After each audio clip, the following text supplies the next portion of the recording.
Podemos voltar para nossa pauta? Podemos, vamos lá. A gente estava acabando de falar de tudo que tinha a ver com a década de 90 e o tabelamento, e agora eu acho que vem a parte mesmo da gente falar um pouco da crise, de quando acabou o tabelamento, o que aconteceu a partir de então. Não é isso? Isso aí. Vamos dar. Eu acho que agora cabe a gente terminar de consolidar o problema para a gente propor algumas alternativas aí para os produtores, né? Entramos no mercado livre no leite. Como é que foi esse sentimento dos produtores? Que sequelas que ficaram? Quem comenta? Eu acho que é muito importante ter uma diferença conceitual no seguinte: quando a gente fala esse mercado livre, a gente fala de um mercado sem tabelamento, mas ainda um mercado fechado no Brasil. Não é, a gente não ficou aberto às exportações ao mercado internacional. Mas, de fato, agora o que manda é o que basicamente o que o consumidor paga lá na frente, até onde que ele vai, e daí cada um tem que vir uma margem até ver o que fica para o produtor de leite aqui atrás. Então agora quem manda não é mais o governo, quem manda é o consumidor na ponta que paga. E aí você pode pensar assim, mas se o consumidor só tiver leite caro, então ele vai ter que pagar caro. E não é verdade, porque ele tem outras opções. Entre elas, não tomar mais leite ou qualquer outro produto, é a mesma coisa. E é nesse momento que isso mudou. Agora, quem vai ditar a regra é o mercado, é quanto que se paga na ponta, o consumidor, e trazer isso para trás. Então, chegamos nesse ponto do Brasil na década de 90. De 90 para cá, Eduardo, essa sensação de crise e tal, essa transição, sequelas que ficaram, você quer comentar alguma coisa? O que eu penso, o que eu percebo é o seguinte: quando veio a quebra do tabelamento do leite, foi abrupto, foi um movimento abrupto que o governo fez.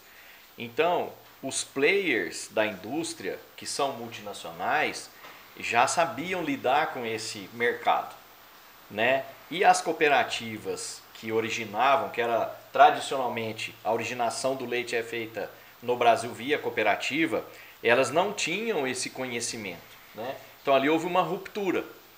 Então assim, eu me sinto desprotegido aqui na produção, porque eu tinha mesada todo mês do meu pai, agora eu me formei e não estudei direito. Sabe como que eu vou para o mercado, né? Então essa ruptura foi muito drástica, né? O que eu percebo, e quando eu vejo, vamos pensar em nível de fazendas, fazendas que prosperaram de lá para cá, elas assumiram a responsabilidade. Moçada, agora depende de nós. Então vamos fazer o dever de casa. O que é o dever de casa? Eu preciso produzir mais, eu preciso ter, além da eficiência, eu preciso ter eficácia, né? Agora eu sou dono dos meus pastos. Preciso negociar leite, que eu não precisava. Então um ambiente completamente diferente, né? Que nem todo mundo estava preparado para isso, sabe? Então eu sou muito resistente a pensar em uma atividade como leite por extrato de tamanho. Falar assim, não, o cara que é grande é bom. Não, eu conheço muita fazenda grande boa e muita fazenda grande ruim.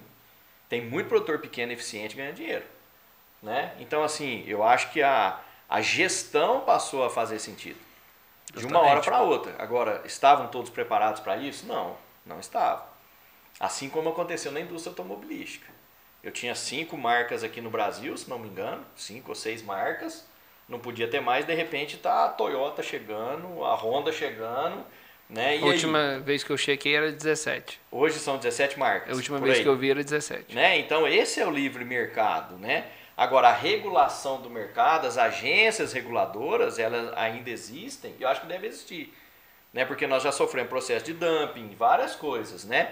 Que aí são práticas predatórias que não devem ocorrer. Agora, de novo, o que eu percebo, fazendas que eu conheci na década de 90, por exemplo, que produziam 3.000, 2.500 litros de leite, hoje estão produzindo 50, sabe? Com muita eficiência. Muita eficiência, ganhando muito dinheiro. É volume? Volume também é importante. Fazendas que produziam 3.000 litros e hoje produzem 3.500 depois de tantos anos, também ganhando dinheiro. E muitas fazendas saíram do mercado, né? Então assim, para chegar na nossa propriedade, né, em São Gonçalo, eu passava numa rodovia que eu brincava que era a rodovia do leite. Era a estrada do leite, só tinha fazenda de leite. Hoje deve ter 3, 4. Então mudou o comportamento. O perfil é outro, né? Completamente diferente, né? Então assim, hoje eu pessoalmente eu vivo um resgate. né? Porque a operação de leite da minha família ia acabar. Com a pandemia eu consegui voltar, então eu estou vivendo isso na pele, sabe? Essa reconstrução. Onde que está dando certo? Né? Usar os recursos da forma certa, produzir mais com menos recursos, mais com menos. Né? Então, assim, em um ano foi colocado 100 mil litros de leite no tanque, a mais, reduzindo o custo. Sabe? Então, eu estou vivendo na pele, saindo. Eu tenho um modelo mental que é assim, até atingir eficiência, você tem uma forma de trabalhar, né? Da eficiência para eficácia é outra, e para chegar na efetividade, que é quando você é dono do seu destino, é outro. Então, são 3 fases. O que eu vivo hoje é um resgate da primeira fase ainda. Sabe? Então, assim, eu sou testemunha disso, né? A crise do leite existe, né? Se eu chorar, vai acabar na propriedade. Eu vou falar, leite é muito ruim, eu vou mexer com soja, com café. Mas eu não quero que isso aconteça. Então, para mim, não existe a crise do leite. Existe a oportunidade do leite. Sabe? Então, isso é muito sério para mim, isso. Como que você enxerga a sua atividade. Né? Eduardo, pensando no negócio do mercado do leite, no negócio macro, né, do país inteiro, porque a gente tem propriedades que produzem muito e tem boa parte do leite que está sendo produzido por produtores pequenos. Né? Isso, e a gente vê uma variação de produção entre a seca e a água. Perfeito. E outro ponto que eu acho interessante, que eu volto a falar da gestão dentro das fazendas que a gente precisa de profissionalizar, é a questão da produção de volumoso, principalmente. Perfeito. Acredito que você vai falar disso até melhor do que eu aí, mas é só para complementar e puxar o assunto para a gente falar sobre. A gente tem muito definido as 2 estações e o produtor, ele não matou a vaca. Ela não morreu, ele não vendeu. O que ele fez? Deixou de cuidar dela, deixou de dar o alimento para ela. E o primeiro impacto que a gente vê é na produção de leite, porque isso dá a sazonalidade. E isso atrapalha o comércio, atrapalha o planejamento tanto do produtor quanto do mercado. O mercado fica sem balizamento, sem saber o que faz diante disso. E isso está dentro da porteira, de novo. Então, assim, profissionalizar nesse aspecto de comida. E uma vez que o primeiro impacto é a produção abaixando, e os demais que a gente que tem por trás, que muitas das vezes as fazendas não fecham com resultado significativo durante o ano, resultado bom, devido a esse motivo que a gente vê do mercado. Acho que você pode auxiliar nós aí também no... O produtor de leite, ele é acima de tudo um grande agricultor. Sim. Né? A base é a forragem. As fazendas mais eficazes que existem são as que produzem forragem com mais qualidade e menor custo dentro de um racional de custo. Né? Então, assim, eu trabalhava na cooperativa, eu fiz um trabalho lá. Tinham 4 fazendas que tinham a mesma média no lote 1 e eu trabalhava na fábrica de ração. Eu fazia as dietas. Né? Esse eu fiz no milênio passado, logo que eu formei.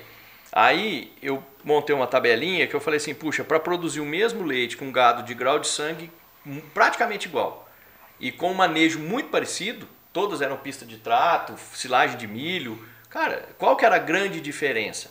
Para produzir 30 de média no lote 1, que tinha mais ou menos 36 vacas em cada fazenda, né? Tinha fazenda que usava 6 kg de ração, tinha fazenda que usava 12, era o dobro. Era o dobro. Aí mandei analisar todas as silagens. Onde que estava o problema? Estava na silagem. Aí o que eu achei muito legal? Em uma reunião técnica que eu promovi, os produtores estavam lá. E antes eu fui em cada um, mostrei essa tabela. Eram 4 fazendas, 3 me falaram, essa silagem ruim aqui é a minha, né? Falei, que bom que você está tendo essa percepção. Não era, tinha lógico, né? Tinha muita diferença.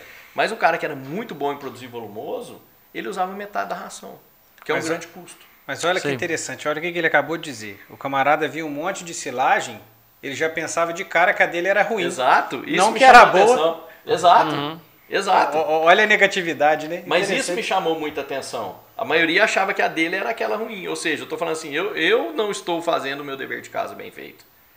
Né? E é um ponto fundamental de viabilidade. Né? Hoje tem fazenda que nem produz volumoso mais, ela compra tudo pronto.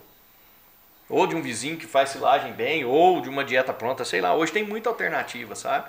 O que não tem alternativa, gente, e não quero ser grosseiro, mas assim, não adianta inventar desculpa. Atividade leiteira não é simples, mas ela é rentável. Né? Eu tenho participado de vários benchmark. Né? É uma atividade rentável.